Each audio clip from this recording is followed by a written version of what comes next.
Good evening. How's everyone this morning? I hope everyone is having a nice, fine, and blessed day this morning. You gonna read that for me? Yes, I am. Material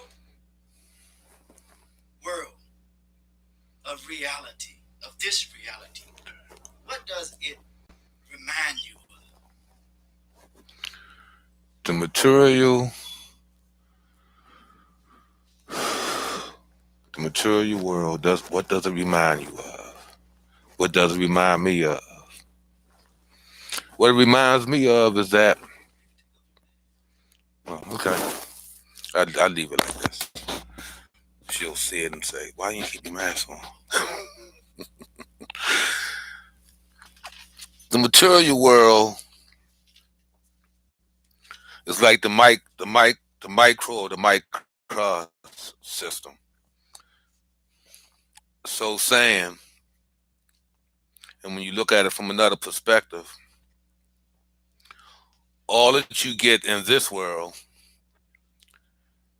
ideally, should lead you to the realities and the manifestations of the real in the next world, or the spiritual world, I should say.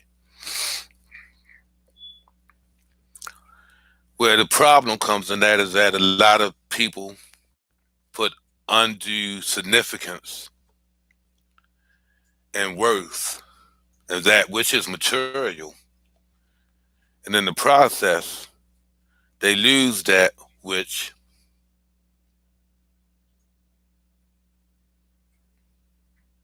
is the only thing to gain from that. They lose themselves. They lose themselves to the world. They become trapped. They're placed in a void. So the material world, take it for what it's worth, use it, because everything outside of the spirit is for the benefit of mankind. So we're not saying don't use material world or physical world, but use it, benefit from it, realize what it's there for, and keep it moving. What does it point to?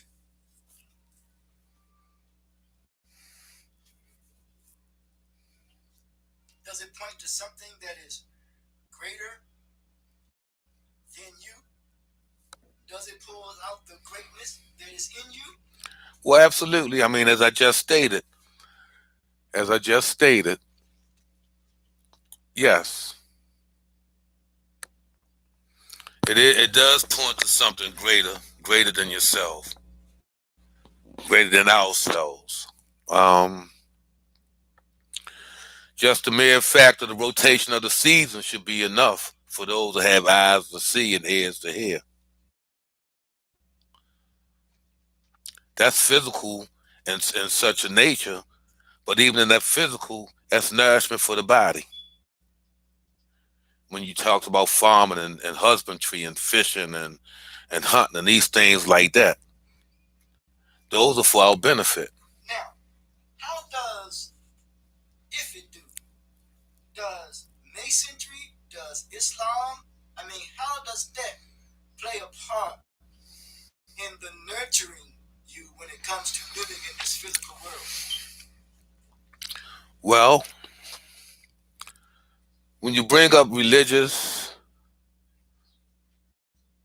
and spiritual and fraternal orders such as Freemasonry, such as the religious orders within Islam and Christianity and Judaism and various other bona fide spiritual orders, it's no different than we play on the football team. The goal of the football team is to win. The collective goal, the collective idea, the collective genesis is to win. But you have 11 people on the field on your side at any given time. Each one of these people play an intricate part in the development towards that goal or that idea. Masonry, Islam, the spiritual orders, they're like players within the football system, within the football team, within the football framework. If you understand the genesis of things, and if you reduce everything to its common most denominator, then you'll realize that everything emanates from the same root, from the same seed. When you realize that, then it makes no difference whether I'm a Mason, or I'm a Christian, or I'm a Buddhist, or I'm a Baptist, or so forth and so on, because the reality of the essence, the reality of the one, has been manifested in 1,001 different ways. Just like each man is different, I'm different from the brother that's allowing me to record this today. I'm taller than he is. He's shorter than I am. He's older than I am. I'm younger than him. So those are factors that make us unique and distinct. And when you realize that, it puts everything into a complete package where there's no dis-ease of the mind, the body, or the spirit in that regard.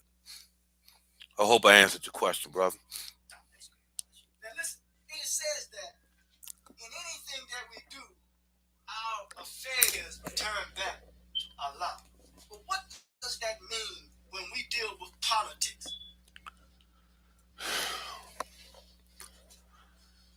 Well, I would positively say that our affairs, if our mindset and our moral principles and those type of things are in order, then I would say that our affairs will improve, because we know that there are individuals around that do talk with the word of God.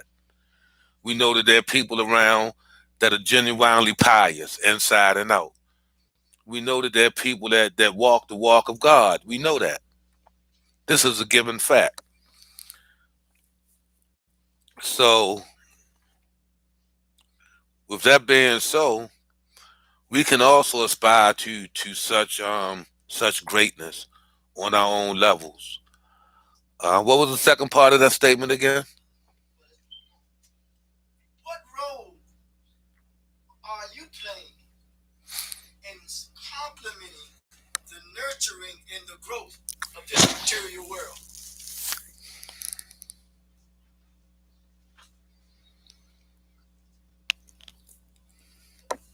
Well, the role that's been played, from this angle, from this perspective, is to take this physical world outside the box. And when you take it outside the box and you relate it to the physical, or the excuse me, when you relate it to the spiritual aspect of reality, you see a parallel. For instance, in the physical world, you might be selfish for all the wrong reasons.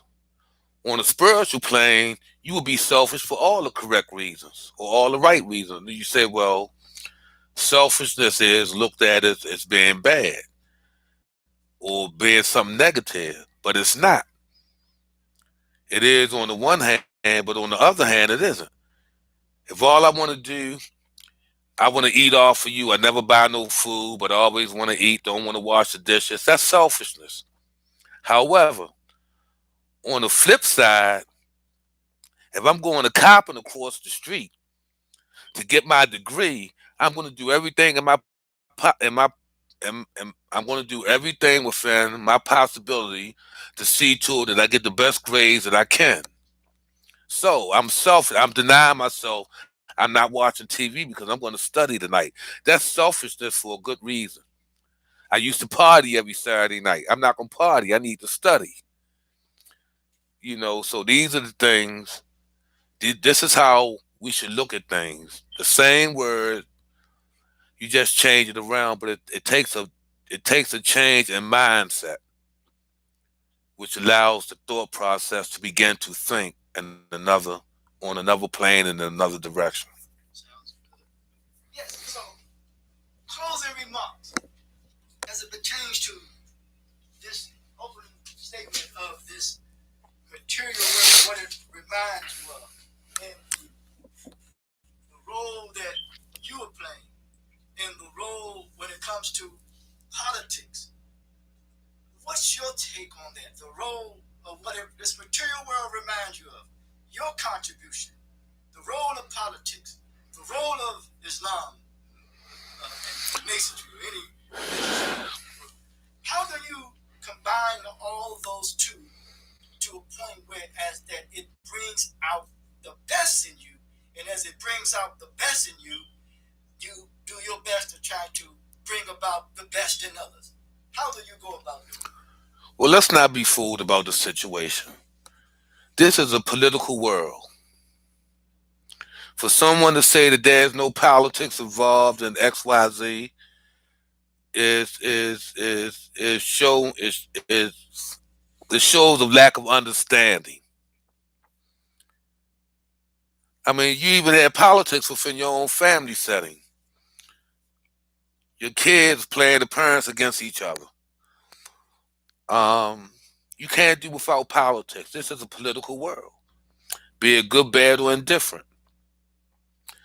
But our lives are not should not be shaped around the political view. But it's something that we can get into that can help each and every one that's privy to those political views. So once again, not all politics is evil, not all politics is bad. Um, Once again, the spiritual entities, the religious entities, the fraternal entities, they're here to provide a healing for the people. That's their main focus, is to bring people back to reality, to apply balm to the dis-ease of the mind, to apply balm to the dis-ease of the spirit, and bring them back to reality. Return them back to the Lord of understanding, to the Lord of power. This is what these religions are there to do. How they come about, how they do these things are different because the time frame that they came up in was different. The people were different. The clothing and the food and everything was different. However, the internal dis-ease of the people never changed. This is why the good Lord sent people down from above, provided us with perfect exemplars, perfect books, perfect brotherhoods that we can begin to envision and feel and see this thing called brotherhood and neighborly needs that a lot of religions hop. They put a lot of stock in neighborly needs, and that's what we need today. Neighborly needs. We need neighborly needs, brother. So, what about your book and everything? How are you doing on your book? You want to talk about that? My book is doing fine. My book is called Truth. It's 16.95. I'm doing good. Because of the pandemic, I have not sold like I would have.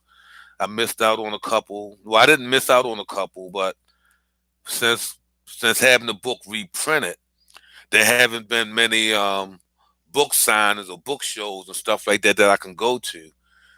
But I might sell one here. I might give one away here as a promotion. This, that, and the other. So it's going relatively good. I'm working on book two now. Book two will be Perceptions of Truth. And I had my third Trace Truth. That's in the work out too. That's in the plans too. Yes, sir. So, if anyone want to get any of your books, you got any information they can make contact with you? Yes, they can email me at Perceptions of Truth, PerceptionSOFTruth, Perception of Truth at gmail.com, or they may call me at 443-967-9829, or they can go to my Facebook page under Darrell, Darrell Jenkins, and they can contact me that way. So you have Facebook. If you're on Facebook, you have my telephone number, and you also have my email address. And the book costs $16.95. I do group rates. I will come to your organization, to your place of worship, to your community center, what have you, and I will discuss the book, you know, with the individuals. I think it's a very enlightening book, and one that will really take things out of a box in terms of the thought process. Thank you, anyone. Close it out. Well, the only one I really want to thank, sir, without being selfish, is the good Lord. Because without Him, none of this would have been possible. But I would be remiss if I didn't thank you because you were the gentleman that allowed me to come in and tape once again. You know, coming and tape once again. Straight talks with Abu Jamal. So I appreciate that and I thank you, for that, my brother.